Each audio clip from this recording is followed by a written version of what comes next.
اسرائیلی media group point جو بڑا اور کریڈیبل میڈیا گروپ ہے اسرائیلی آرمی کے سورسز کے حوالے سے رپورٹ کر رہا ہے کہ اسرائیلی آرمی چیف نے فوج کو ہدایت دے دی ہے کہ وہ ایران کے ساتھ دوبارہ جنگ شروع ہونے کے امکان کے لیے تیار رہے.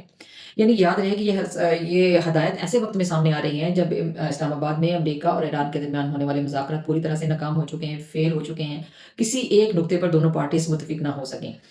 اب سوال یہ ہے کہ ایران اور امریکہ کے درمیان ایران اور اسرائیل کے درمیان جنگ دوبارہ شروع ہونے والی ہے، اور اگر یہ جنگ شروع ہوتی ہے تو کیا یہ دو ممالک کے درمیان ہی لڑی جائے گی، دو ممالک تک ہی محدود رہے گی، یا پھر یہ مڈل ایسٹ اور باقی پوری دنیا کو بھی اپنی لپیٹ میں لے سکتی ہے؟ تو بظاہر یہ نظر آ رہا ہے فی الحال فار دا ٹائم بینگ کہ مڈل ایسٹ اس وقت پھر ایک کشیدہ صورتحال سے گزر رہا ہے، ایک خطہ پھر ایک بڑی جنگ کے دانے پر کھڑا ہے. آج کی ویڈیو میں ہم بات کریں گے سنجیدہ خطرناک رپورٹنگ کی، پیش رفت کی، جو اسرائیلی میڈیا رپورٹ کر رہا ہے. اسرائیلی میڈیا رپورٹس کے مطابق اس وقت اسرائیلی فوج مختلف جنگی سیناریوز کا جائزہ لے رہی ہے، جس میں فل اسکیل آپریشنز بھی شامل ہیں. یعنی خطے میں اگر ڈپلومیسی فیل ہوتی ہے، مذاکرات ناکام ہوتے ہیں، تو پھر ایران پر بڑے اسکیل پر حملے شروع ہو سکتے ہیں. اس سارے سیناریو کے بعد جو سب سے پہلا ریئل کوشچن کہ ایران کیا کرے گا، ہاؤ ایران وڈ رسپانس. تو ہم اس کو 4 لیولز پر ڈسکس کر لیتے ہیں. فرسٹ لیول پہ ایران کا جو مضبوط ترین ہتھیار کہہ لیں، اسٹریٹ آف ہارموز کارڈ. اگر اسرائیل ایران پر حملے کرتا ہے، کشیدگی زیادہ بڑھتی ہے، تو ایران اپنا خطرناک ہتھیار یوز کرے گا، اسٹریٹ آف ہارموز. ایران اس شپنگ ڈسٹرب کرے گا، جس سے آئل مارکیٹ، گلوبل مارکیٹ متاثر ہو سکتی ہے. یعنی یہ حملہ ایران کا اسرائیل پر اور اسرائیل کا ایران پر ہی نہیں تک محدود نہیں رہے گا، بلکہ یہ ایک عالمی معیشت پر حملہ ہو سکتا ہے.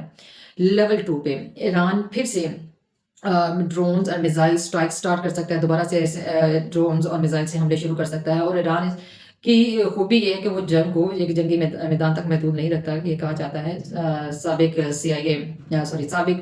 MI6 چیف سر ایلیکس ینگر بھی کہہ چکے ہیں کہ ایران کی خوبصورتی یہ ہے جنگ کے حوالے سے کہ وہ روایتی جنگ کو جنگ کے میدان تک محدود نہیں رکھتا، بلکہ اس کو پوری معیشت جس سے پوری دنیا کو متاثر کرتا ہے، وہ اس حکمت عملی سے جنگ لڑتا ہے. تو وہ شپنگ متاثر کر سکتا ہے، جس سے جنگ محدود نہیں رہے گی، صرف دو ممالک کے درمیان محدود نہیں رہے گی. تو وہ میزائل اٹیکس کرے گا، ڈرون اٹیکس کرے گا، جس میں وہ سینسٹیو ٹارگیٹس لے گا، جس میں انرجی انفراسٹرکچر ہے، بیسز ہیں، ایئر بیسز ہیں، کسی بھی ممالک کی ہو سکتی ہیں، اسرائیل یا US کی. تیسرے لیول پہ اگر لکھیں تو وہ ملٹی فرنٹ وار کرے گا.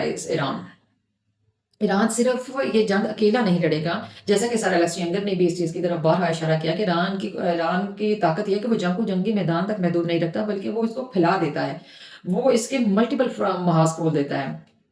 تو ایران صرف ایران کی طاقت میزائلز، ڈرونز ہی نہیں ہے، بلکہ وہ اس کے پراکسی نیٹ ورکس بھی ہیں. تو ایران اپنے اس خطے میں جتنے اس کے پراکسی نیٹ ورکس ہیں، فار ایگزامپل عراقی ملیشیا، حزب اللہ، لیبنان سے، یعنی جتنے اس کے ریجنل پراکسی نیٹ ورکس ہیں، وہ سب کو ایکٹیویٹ کر سکتا ہے. یعنی ایران پہ حملے کرنے والا تو شاید ایک ہی ملک ہوگا، لیکن ایران اس کے لیے کئی محاذ کھول دے گا، کئی ڈائریکشن سے اس پر حملے کروائے گا.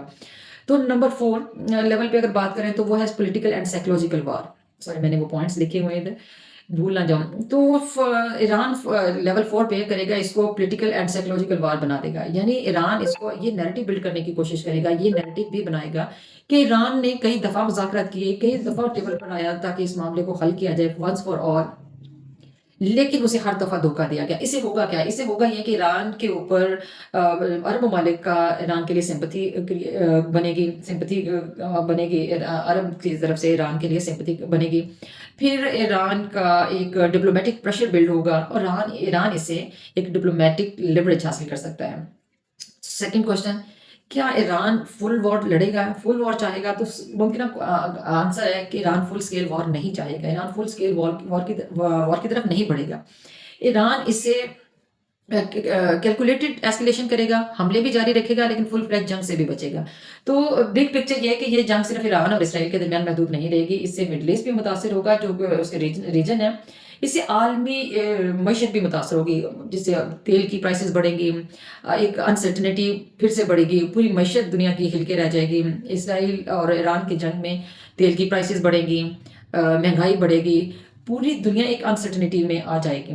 تو اس کا مطلب یہ ہے کہ یہ ایک ریجنل دو ممالک کی وار نہیں رہے گی، بلکہ یہ ایک ریجنل چین ریئیکشن ہوگا. یعنی ایران اپنی ساری پراکسیز کو بھی ایکٹیویٹ کرے گا. ایران ایک ٹائم جب یہ جنگ مزید اگر بڑھتی ہے، کشیدہ حالات رہتے ہیں تھوڑی دیر کے لیے، 1 مہینہ پھر چل جاتی ہے یا اس سے زیادہ، تو پھر ایران اس چیز کو